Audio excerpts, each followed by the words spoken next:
Hello दोस्तों, क्या हाल है। तारीख आज 12 मार्च 2026, दिन गुरुवार, हिंदी तिथि नवमी। और आइए बात करते हैं आज के मुख्य समाचार में देश भर की तमाम बड़ी खबरों पर नजर डालते हैं। देखिए, सबसे पहले तो आज के कुछ बड़े इवेंट। ईरान इजराइल युद्ध के बीच एयरलाइंस कंपनी इंडिगो ने ट्रेवल एडवाइजरी जारी की, जिसमें कहा गया कि 12 मार्च आज से ही मिडिल ईस्ट के 9 शहरों के लिए उड़ानें शुरू होने जा रही है इंडिगो की तरफ से। और किस किस रूट के लिए ये उड़ानें शुरू होगी, ये इंडिगो का चार्ट भी आप देख सकते हैं। और बैंकिंग न्यूज से बड़ी खबर देखिए, केनरा बैंक के ग्राहकों को बड़ा झटका लगने जा रहा। आज 12 तारीख से ही आपके केनरा बैंक के लोन की ईएमआई बढ़ जाएगी। दरअसल बात कुछ यूं है कि केनरा बैंक ने अपनी चुनिंदा लंबी अवधि के लोन की ब्याज दरों में 0.10% तक की बढ़ोतरी कर दी है। 10 बेसिस पॉइंट का इजाफा किया है। तो इस बढ़ोतरी के बाद किन किन अवधि के लोन का ब्याज इंटरेस्ट रेट जो है वो बढ़ जाएगी, जिसकी जानकारी भी आप देख सकते हैं। अगर आपने भी केनरा बैंक से लोन लिया हुआ है तो बैंक ने अपनी MCLR में बढ़ोतरी कर दी है। वहीं बिहार के मुख्यमंत्री नीतीश कुमार आज 12 मार्च को कटिहार आएंगे। यहाँ 3 गछिया बाजार समिति में कई योजनाओं का उद्घाटन भी करेंगे। और मौसम विभाग ने भी चेतावनी जारी की। आज 12 मार्च को उत्तर प्रदेश, हरियाणा समेत देश के 7 राज्यों में भारी बारिश की चेतावनी है। 55 किलोमीटर प्रति घंटा की रफ्तार से हवाएं चलेगी। किन किन राज्यों में बारिश का अलर्ट है, मैं आपको आगे बताऊंगा और भी पूरे मौसम समाचार विस्तार से। फिलहाल आगे बढ़ते हैं खबरों में। सबसे पहले देख लेते हैं मिडिल ईस्ट में जो युद्ध का माहौल चल रहा है उससे जुड़े कुछ अपडेट्स। देखिए, अमेरिकी राष्ट्रपति डोनाल्ड ट्रंप का कहना है कि ईरान में अब कुछ नहीं बचा,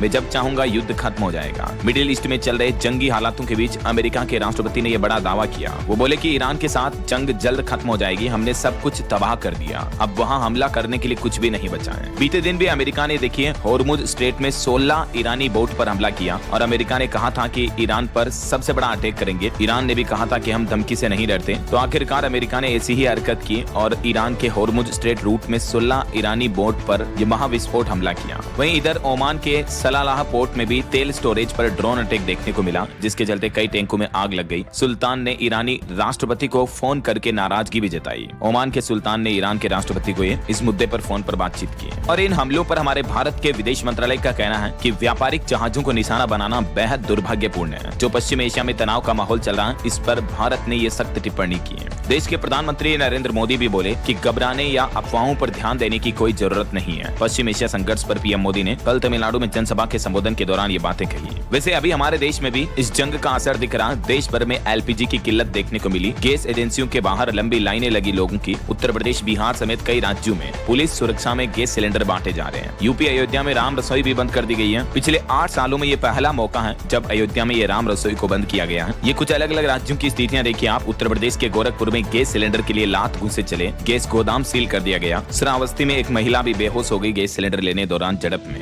और अयोध्या में राम रसोई भी बंद है। अब ये मध्य प्रदेश की स्थितियां देखिए। MP में भी 2-3 से कॉमर्शियल गैस सिलेंडर की सप्लाई ठप पड़ी है। और अगर होटल रेस्टोरेंट वाले लकड़ी से भट्टी जला करके रेस्टोरेंट पर खाना बनाते हैं तो वायु प्रदूषण के चलते उन पर जुर्माना भी लगाया जा रहा। लेकिन इंदौर में तो अफसर बोले कि आप लकड़ी, कंठे या भट्टी जलाएं, गैस सिलेंडर अभी नहीं मिल रहे हैं। पूरे मध्य प्रदेश में भी कॉमर्शियल गैस पर संकट देखने को मिल रहा है। कई शहरों में बुकिंग बंद है। यहाँ तक कि घरेलू गैस सिलेंडर के लिए भी लोगों को लाइन में लगना पड़ रहा है। ये तस्वीरें आप देख सकते हैं। अच्छा, यूपी MP की मैंने आपको बताई। अब देखिए हरियाणा राज्य में भी गैस सिलेंडरों का सिर्फ 7 दिन का ही स्टॉक बचा है। गैस एजेंसियों के बाहर आज भी लंबी लाइनें लग रही। एक बुजुर्ग तो रोते हुए बोले कि 1 घंटा बाहर खड़ा रहा धूप में, लेकिन अभी तक भी बुकिंग नहीं हुई। इधर बिहार की स्थितियां देखिए। यहाँ भी गैस सिलेंडर के लिए सुपौल में नेशनल हाईवे पर लोगों ने जाम लगा दिया। लोग बोले कि 7 दिन से चूल्हा नहीं जला कई लोगों के घरों में। अब सिलेंडर बांटने के लिए पुलिस की तैनाती की गई। गैस एजेंसियों के गोदामों पर भी ताले लटके हुए हैं। और अभी जो आजकल शादियों का सीजन चल रहा है, तो इस वजह से शादियों में भी रसोई बनाने के लिए गैस सिलेंडर नहीं मिल पा रहे हैं। देखिए, पंजाब में 10,000 से ज्यादा शादियों पर भी खतरा मंडराया हुआ है। और यूपी झांसी की ये घटना देखिए। 2 ड्राइवरों ने तकरीबन 524 गैस सिलेंडर चुरा लिए। क्योंकि आजकल सिलेंडरों की शॉर्टेज चल रही, तो इसके बीच 2 ड्राइवरों ने तकरीबन 525 गैस सिलेंडर से लदा एक पूरा ट्रक ही चोरी कर लिया। और फिर सारे गैस सिलेंडर को एक गैस एजेंसी संचालक को 13 लाख रुपए में बेच दिए। और एजेंसी मालिक ने भी 135 सिलेंडर ब्लैक में बेच दिए।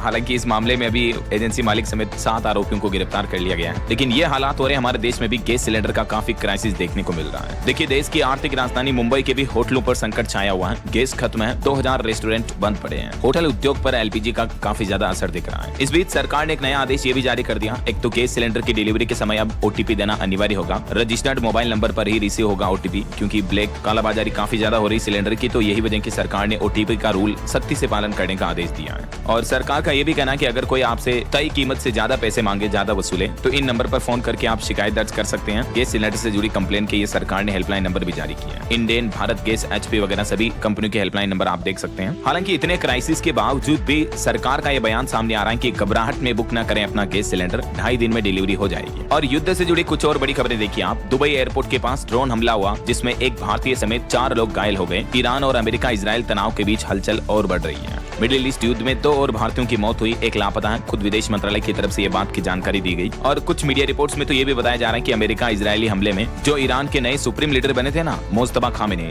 वो भी घायल हो गए, उनके पैर में चोट लगी। ये मीडिया रिपोर्ट्स आ रही है। हालांकि इन रिपोर्ट्स पर ईरान का कहना है कि नए सर्वोच्च नेता खामेनी पूरी तरह से सुरक्षित हैं। उनके चोटिल होने की खबरों को खंडन किया। और पश्चिम एशिया संकट के बीच एक बड़ी खबर ये है कि होर्मुज मार्ग जो बाधित है, इसके बाद अब भारत ने अपनी रणनीति बदली और रूस से तेल खरीद को 50% तक बढ़ा दिया है। और इसके साथ ही भारत ने एक नई डील भी साइन कर ली है। देखिए खबर, भारत रूस से खरीदेगा 3 करोड़ बैरल तेल। रिलायंस ने एक बड़ी डील की है। रिलायंस, IOC यानी इंडियन ऑयल कॉर्पोरेशन, दोनों ने मिलकर के रशिया के साथ ये डील साइन की है। 3 करोड़ बैरल कच्चा तेल भारत खरीदने जा रहा। ईरान जंग के बीच होर्मुज रूट से क्रूड ऑयल की सप्लाई बंद होने के बाद भारत सरकार ने अपना ये नया प्लान बनाया है। इसके अलावा रिलायंस कंपनी ने अमेरिका के साथ भी एक बड़ी डील साइन की है। देखिए खुद अमेरिकी राष्ट्रपति डोनाल्ड ट्रंप ने $300 अरब डील का ऐलान किया। रिलायंस के साथ साझेदारी के इस सौदे से भारत को काफी बेनिफिट होगा। अमेरिका में आखिरकार 50 साल बाद पहली नई रिफाइनरी बनने जा रही है और इसी के लिए रिलायंस के साथ पार्टनरशिप की है US गवर्नमेंट ने। ट्रंप बोले कि ये अमेरिकी इतिहास की सबसे बड़ी डील है। इस बीच भारत की एक दरियादिली देखिए। मिडिल ईस्ट में जो तनाव चल रहा है, इसमें भारत ने बांग्लादेश को 5000 टन डीजल भेजा है, क्योंकि भारत का बांग्लादेश के साथ सालाना 1.5 लाख टन से भी ज्यादा सप्लाई का समझौता है। तो इस समझौते के ही तहत भारत ने ये सप्लाई की है। और मिडिल ईस्ट तनाव के बीच एक और गुड न्यूज ये आई। देखिए IEA जारी करेगा 400 मिलियन बैरल तेल भंडार, जिससे भारत में पेट्रोल डीजल की कीमतें स्टेबल रहेगी या और कम हो सकती है। लेकिन अच्छी बात यह है कि भारत में पेट्रोल का संकट नहीं बढ़ेगा, तो इससे कीमतें नहीं बढ़ेगी, है ना। तो ये कुछ ईरान इजराइल जंग के अपडेट्स चल। ऐसी रोज 50 ताज़ा खबर सुनने के लिए चैनल को सब्सक्राइब, लाइक, कमेंट और शेयर करें।